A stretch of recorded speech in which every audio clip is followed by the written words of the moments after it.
Poi una volta che avremo tutti gli elementi chiari faremo un sopralluogo con i colleghi consulenti del pubblico ministero nella sede dell'albergo, nella sede di riferimento, per valutare un po' tutti i dati.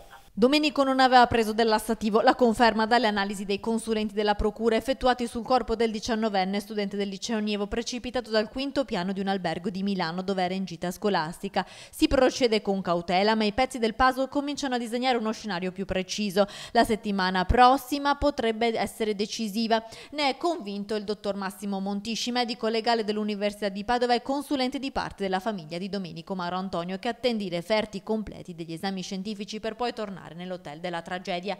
Gli esiti parziali hanno anche escluso una volta per tutte la presenza di droga, ma hanno rilevato una maggiore presenza di alcol nello stomaco. Altra certezza, le tracce di DNA sotto le unghie del ragazzo.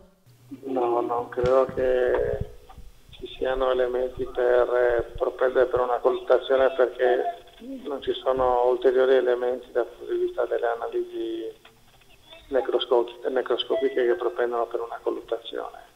Dunque ad oggi si esclude la colluttazione perché non ci sono segni di lotta sul corpo del 19enne. L'ipotesi invece che deve essere chiarita grazie al DNA è la presenza di un'altra persona che potrebbe aver spinto Domenico oppure cercato di trattenerlo in un ultimo disperato tentativo di salvarlo.